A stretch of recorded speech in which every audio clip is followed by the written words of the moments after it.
আমার কাছে sub registry অফিসের একটা তালিকা আসছে, আমি দেখছি যে বিশ্বের সর্বশ্রেষ্ঠ আপনার ঘুষের লেনদেনের জায়গা হচ্ছে সাব রেজিস্ট্রি অফিস। এইখানে আমি একটা উদাহরণ আমি আপনাকে স্পেসিফিক একটা জিনিস আপনাদের জানাই, আমি দেবো এটা ইউনিয়ন সাহেবকে দেবো, কমিটিকে দিয়ে দেবো। এটা দেখেন, সাব কবলা দলিল আপনার সরকারিভাবে প্রতি লাখে খরচ হয় 7,500 টাকা। এগুলো স্থানীয় সরকার ফি 3,000 রিসিটেবল, 1,000 রিসিটেবল, মোট খরচ 7,500। এর মধ্যে 700 টাকা হলো আপনার এক্সট্রা। এগুলো আপনার বলে, ভালো ভাষায় বলে স্পিড মানি বলে, আর খারাপ ভাষায় ঘুষ বলে, আরও খারাপ ভাষায় চুরি বলে। এটা বুঝতে হবে। অতিরিক্ত আদায় হচ্ছে 700 টাকা। হেবার ঘোষণা দলিলের সরকারি খরচ 1,360 টাকা রিসিটেবল, গভর্নমেন্ট রিসিটেবল।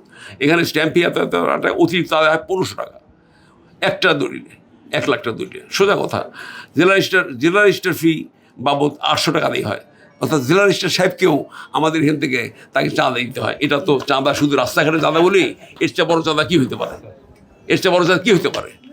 জেলা রেজিস্ট্রার সাহেব বসে থাকে, ওনাকেও দিতে হবে। আবার জেলা রেজিস্ট্রার সাহেব দেখতে হবে যে মিনিস্ট্রি বলতে যায় কিনা, সে দেখতে হবে আমাদের যে কোথায় যায়, কোন পর্যন্ত থাকে না। আমরা দেখতে চাই, we like to reach up to that place, আমরা দেখতে চাই এটা। এই যে স্ট্যাম্প ফি এখানে বলা আছে 1,360 টাকা, অতিরিক্ত নেয় 1,360 টাকা, অতিরিক্ত 1,500 টাকা। জেলা রেজিস্ট্রার ফি এখানে আবার 800 টাকা, দলিল রসিদ 100 টাকা। আচ্ছা, তার সার্টিফাইড কপির নকল তুলতে লাগে 850 টাকা। এখানে এই জায়গায় আমরা দেখি যে এখানে 80 টাকা এক্সট্রা ফি, অতিরিক্ত ফি দেয় 100 টাকা। এরকমভাবে আমরা দেখছি এখানে জমির শ্রেণী আবাসিক হইলে রেজিস্ট্রার সাহেবের আলোচনা সাপেক্ষে সরকারি রাজস্ব ফাঁকি দিয়ে আপনি রেজিস্ট্রি করে দেন। এই জায়গায় আবার ডিল চলে, এটা সমঝোতা। আমরা দেখলাম না পত্রিকায় সমঝোতা, চাঁদার সমঝোতা দেখলাম যে সমঝোতার মাধ্যমে হয়। আর কিন্তু সাফার করে হচ্ছে আমার শেরপুরের মানুষ, সাধারণ মানুষ এবং সাধারণ কৃষক শ্রমিক, আমরা সবাই। এবং ধনুটের 2 নামে যদি ব্যক্তিদের ইউনিয়ন পরিষদে যদি দামের কোনো ভেরিয়েশন হয়, সেই জায়গায় 1,000 টাকা হলেই সব ঠিক হয়ে যায়। হ্যাঁ, 10,000 টাকা, 10,000 ঠিক হয়ে যায়। কমিশনের মাধ্যমে দলিল রেজিস্ট্রি দাতার বাড়িতে গিয়ে যদি সরকারি আপনাদের ফি দেওয়া হয় 1,000 টাকা, আমরা জানি এটা। কিন্তু বাড়িতে গেলে 10,000, 20,000, লক্ষ টাকা পর্যন্ত হয়। হ্যাঁ, না, এখানে অতিরিক্ত ফি আরও বেশি। দলিল লেখকের সমিতি থাকলে প্রতি লাখে 7,500। দলিল লেখে এখন সমিতি নাই, তাই না? সমিতি আছে কি? সমিতি নাই। সমিতি থাকলে হতো 12,000 টাকা, সমিতি নাই বলে আছে 7,500। তাহলে সমিতি দরকার নাই। সমিতি হলে যদি 12,000 হয়, তাহলে সমিতি দরকার নাই, তাই না? সাংবাদিক ভাইরা কি বলো, দরকার আছে কি সমিতির?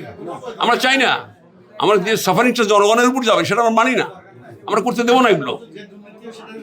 হ্যাঁ, অবশ্যই না, গত 17 বছর ছিল তো আমরাই ভেঙে দিছি। হ্যাঁ, ভেঙেছি আমরা। আমরাই ভেঙেছি, আমাদের সময় ভেঙেছি, ছিল আগে ছিল। আমরা চাই না। অধিকাংশ দলিল লেখকের সমিতির কার্যকর থাকলে হেবার দলিল ফি 1,350 টাকা, 10,000 টাকা। কি কথা, অতিরিক্ত এত টাকা। দলিল লেখক সমিতি কার্যকর থাকে সার্টিফিকেট কপি 850 টাকা, 3,000 টাকা। খুব ভয়াবহ চিত্র। কাজেই এটা আমরা মনে করি যেটা আমি এই মিটিংয়ে প্লেস করলাম জনগণের পক্ষ থেকে, আমি নির্বাচিত এমপি হিসাবে। এটা দেখবার জন্য সরকারি কর্মকর্তারা আছেন, আপনারা টিম দিয়ে আপনারা পরীক্ষা দেখেন এবং এই দেখে পরবর্তী মিটিংয়ে আপনারা রিপোর্ট দেবেন।